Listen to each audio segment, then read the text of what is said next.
Capitalismo. O sistema capitalista teve sua origem na passagem da Idade Média para a Idade Moderna, quando o homem deixa o campo e vai para a cidade.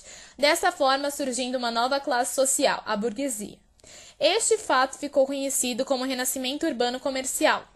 Junto com a burguesia, surgem os cambistas e os banqueiros, no qual podemos observar as raízes do capitalismo, pois eles tinham os princípios de lucro, acúmulo de riquezas, controle de sistemas de produção e expansão dos negócios. O capitalismo pode ser dividido em 3 fases. A primeira fase. Este período estende-se do século XVI ao XVIII. Inicia-se com as grandes navegações e expansões marítimas europeias, fase em que a burguesia mercante começara a buscar riquezas em outras terras fora da Europa. Os comerciantes e a nobreza estavam à procura de ouro, prata, especiarias e matéria-prima não encontradas em solos europeus.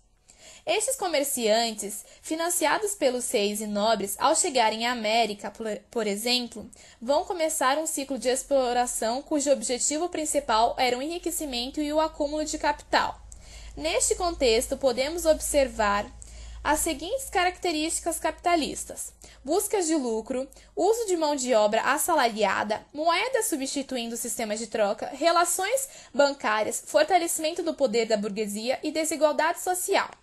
Uma prática inicial e inocente do capitalismo é o mercantilismo, que visava uma política econômica praticada pelos estados absolutistas com o objetivo de fortalecer o estado burguês, e tinha como princípio metalismo, balança comercial favorável, intervenção do Estado na economia e protecionismo.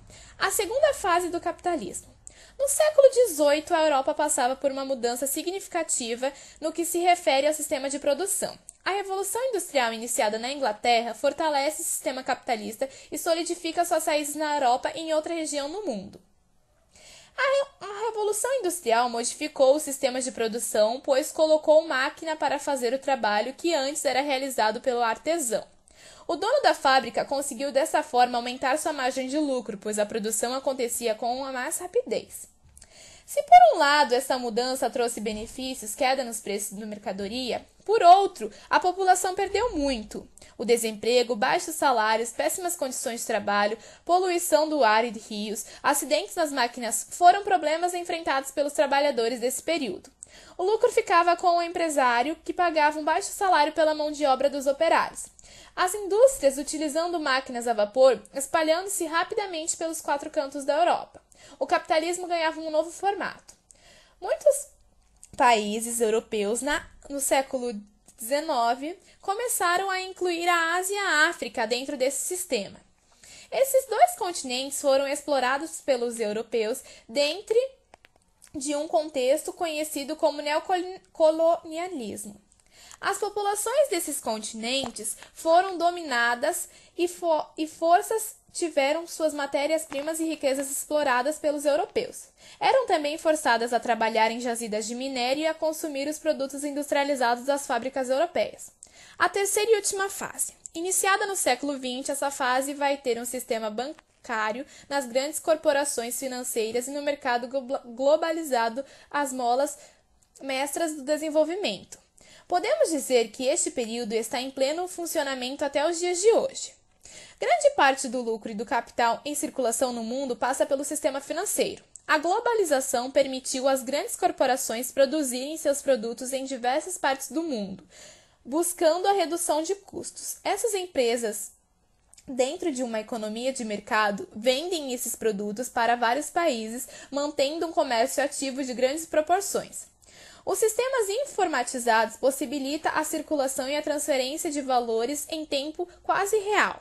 Apesar das indústrias e do comércio continuarem a lucrar muito dentro desse sistema, podemos dizer que o sistema bancário e financeiro são aqueles que mais lucram e acumulam capitais dentro deste contexto econômico atual. Dentro do capitalismo, podemos destacar nomes importantes como Kondratiev, Adam Smith e Karl Marx. Estes personagens da história capitalista tiveram grandes teorias. A onda de Kondratiev dizia que o capitalismo vive ciclos de 70 anos mais ou menos, dividido entre primavera, verão, outono e inverno. A primavera é marcada por um período de crescimento com inflação de uns 25 anos. O desemprego cai, salários e produtividades crescem. O verão que segue é provocado pelo crescimento que encontra seu limite. Não há mais recurso a explorar, sejam humanos, sejam materiais. Não é raro que as tensões após este período de crescimento culminem com a guerra. No outono vem e é marcado por um período de crescimento moderado. Costuma ser um período em que a inovação tecnológica leva ao sucesso de algumas indústrias pontuais e ao consumismo premeia a sociedade. No inverno, novamente, a economia enfrenta seus limites, mas desta vez o impacto é mais violento. E quando acontecem as depressões? Uma guerra mais intensa aparece no fim deste período. Adam Smith tornou-se um dos principais teóricos do liberalismo econômico. Sua principal teoria baseava-se na ideia de que deveria haver total liberdade econômica para que a iniciativa privada pudesse se desenvolver sem a intervenção do Estado. A livre concorrência entre os empresários regularia o mercado, provocando a queda de preços e as inovações tecnológicas necessárias para melhorar a qualidade dos produtos e aumentar o ritmo de produção. O liberalismo econômico, embora tenha seu lado positivo para o capitalismo, também apresenta riscos, pois pode levar o sistema à crise. Teórico do socialismo, Karl Marx dizia que o capitalismo era principal responsável pela desorientação humana.